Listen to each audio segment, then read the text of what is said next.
Assalamualaikum. Untuk bahagian beam bawah ni, dia lebih kepada wall lah. Wall ni dah nak siap lah sikit ke ni. Kalau ikutkan depan ni, dari situ tutup, settle lah. Nanti kita semak pada isu yang lain pula lah. Tapi untuk wall ni, bahagian ni nanti kita akan angkat naik atas ni. Kita akan angkat pagar. Lepas tu tanah kita akan masukkan dan lebih kurang 2 kaki. 2 kaki atas daripada sinilah. Nak siap dah ni, dah nak siap. Tak banyak lah. Untuk bahagian ni lah. Bahagian kita nak settlekan bahagian tanah dulu. Settle bahagian tanah. Lepas tu baru kita plan untuk pelan lah. Pelan semua dah siap semua. Cuma kita tengok nanti jadi macam mana. Nak siap dah untuk tepi ni lah. Tu ada sahabat-sahabat tanya nak tengok pembuatan macam mana. Kita tengok.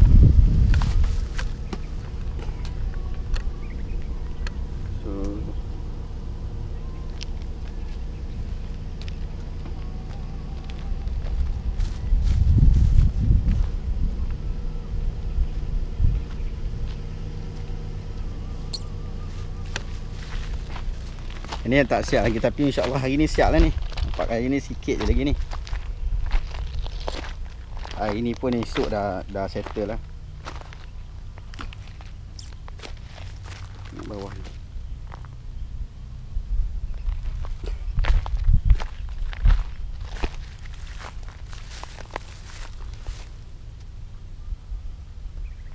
So ni Y12. Ni Y12 ni.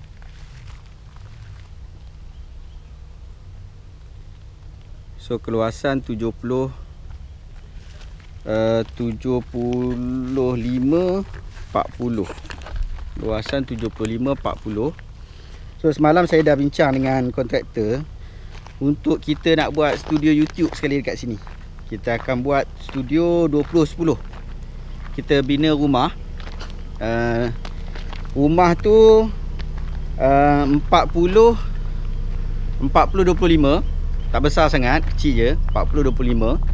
Tapi studio YouTube kita 20-10. Dia akan attach sekali. Dan esok insyaAllah kita akan jumpa kontraktor untuk bincang lagi untuk material dan sebagainya. Dan kita harap dapat settle dengan segera lah. Lepas settle yang ni, part ni, tengok kuari ada pasir ke, ada tanah. Jadi senang, cepat sikit kita uruskan insyaAllah. Hari ni pun nampak okey. Semalam hujan, 2 hari lepas pun nampak hujan juga. Tapi hari ni okey lah. Harap-harap dapat settle dengan segera lah. Di isunya kadang-kadang orang boleh buat kerja, cuma masalah dia kilang tak buka. Jadi ada benda yang kena beli dekat kilang, yang kilang tak buka. Jadi macam mana awak nak beli kan? So benda-benda macam tu kadang menjadi persoalan jugalah, kesukaran dalam pembinaan jugalah. So sekarang ni ada yang kita boleh jalan, kita jalan dululah. Yang tak boleh jalan tu kita hold dululah. Tapi buat masa ni insyaAllah lah ni, tak ada masalah, boleh jalan insyaAllah. So kita buat sikit-sikit lah. Kita buat sikit-sikit bagi jadi insyaAllah. So akan ada satu studio YouTube yang saya dah bincang semalam, tapi cuma nak bincang lagi esok. Esok saya nak bincang lagi. Sahabat-sahabat, terima kasih banyak sebab ada bagi idea untuk pelan. Walaupun idea pelan anda bagi tu simple, tetapi kadang-kadang yang simple tu yang masuk akal saya tu. Yang sesuai lah nak letak tanah ni. Tanah tak besar, 75 40 ni tak besar. Sebab kita akan ada bahagian yang kita kena separatkan, iaitu bahagian pagar. Kita akan ada ruang di antara pagar dan juga binaan. So yang tu dia ambil kira lah.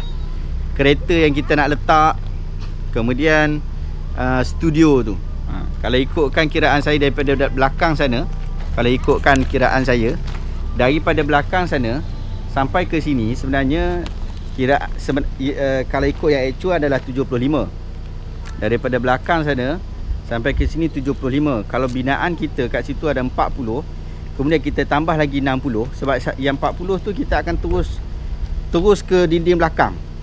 Maksud dia rapat, dia tak ada space dah kat belakang tu. Sebab kita nak buat apa nama dia? Kita nak buat apa? Nak buat dapur basah, ataupun sebenarnya bukan dapur basah pun. Istilah lah kita sebut dapur basah, sebenarnya tempat basuh baju. Tempat basuh baju. Isteri saya basuh baju lah, anak 4 orang. Jadi baju banyak, jadi kena ada tempat basuh baju lah. So lebih kurang 6 kaki kat belakang tu, 6 darab 12. So dekat bahagian belakang sekali kita akan letak dapur tu lah. So kita akan rapat terus. So kalau kira daripada belakang 40 campur dengan 20, kita ada 60. So kita ada 10 kaki, kita ada 15 kaki lebih lah. Ke depan ni ada lebih kurang 15 kaki. So yang 15 kaki tu kita kira sebagai ruang yang kosong lah. Ruang yang kosong yang kita memang akan biarkan kosong lah, bagi tak ketat sangat rumah. 15 kaki. So dia akan jadi 20 dekat bahagian tepi sini. Dia akan jadi 20 darab 10. So 10 kaki makan kat sini, 10 kaki makan dekat sini. Dan akan ada lebih dekat belah sana, lebih kurang dalam 30 kaki lagi. So 30 kaki tu kita letak 4 parking lah. Kalau ada ruang kecil kat situ, kita buat swimming pool untuk anak-anak. Kalau ada ruang kecil kat situ lah. Memang ada lah ruang tu, tapi cuma yang penting nak masuk kereta sebiji kan. Nak masuk kereta tu sebiji je kita letak. Cuba kalau ada ruang kecil sikit, tengoklah nak buat apa. Anak-anak suka swimming pool, kita kena buat. Tapi nak buat swimming pool, kita kena buat daripada sekarang. Plan dia tak boleh buat bila dah naik. Sebab bila kita dah naik tanah, kita kena korek balik. Jadi rugi masa kat situ. Rugi masa, rugi tenaga, rugi duit. Jadi nak korek balik apa semua susah. Rugilah, kita dah beli tanah apa semua, kita nak korek balik kan. Jadi kita dah plan awal-awal, kita nak, kalau kena buat swimming pool ke apa, kita buat awal-awal kat sini. Sebab nanti nak korek sampai ke tanah ni juga. Kalau nak korek swimming pool apa, kita kena korek sampai ke tanah ni. Sedangkan tanah ni nanti kita nak kena timbun. Jadi kalau nak fikir yang tu, plan-plan tu kita kena buat terus. Kita kena fikir terus lah. Tengoklah macam mana. Esok ada perbincangan juga dengan kontraktor. Tengok macam mana, apa dia punya plan tu nak susun macam mana. Biasa dia orang tak ada masalah lah.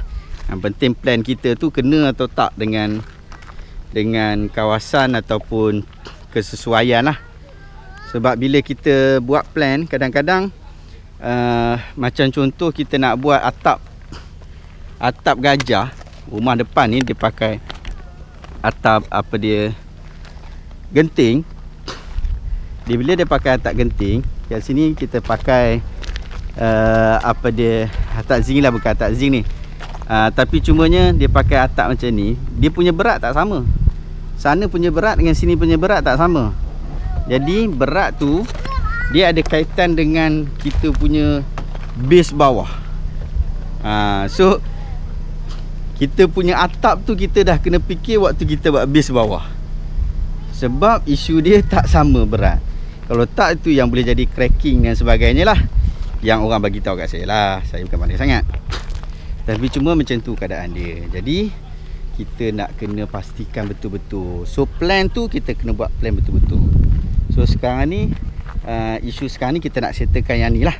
So yang ni insyaAllah, rasanya tengoklah, kalau tak hari ni pun esok dah siap. Sikit sangat dah ni. Sikit sangat dah ni. So, sekarang ni panas bro. Jadi kita boleh settlekan insyaAllah. Dah settle ni, kita bolehlah bergembira untuk meneruskan step-step yang seterusnya insyaAllah. Doakan saya sahabat-sahabat, doakan saya semoga kerja-kerja ni dapat disettlekan dengan segera. Kita dapat fokus untuk projek kita yang saya sentiasa sebutkan, projek Merdeka Umat dengan Ilmu. Moga-moga kita dapat settlekan dengan cepat lah. Saya target 90 hari. Cuma tak apalah, kita letak saja target dulu, tengok 90 hari jadi macam mana. Tapi daripada sudut siap, saya harapkan dia dapat dihuni dengan baik lah. Dan daripada sudut perkara-perkara lain tu, minta doa sahabat-sahabat lah. Moga Allah Ta'ala mudahkan urusan saya untuk nak menyediakan rumah yang bagus untuk anak isteri, dan juga rumah yang sesuai untuk diduduki, dan rumah yang sesuai untuk digunakan dalam projek memandaikan umat dengan ilmu, insya-Allah. Terima kasih banyak. Terima kasih banyak. Assalamualaikum warahmatullahi wabarakatuh.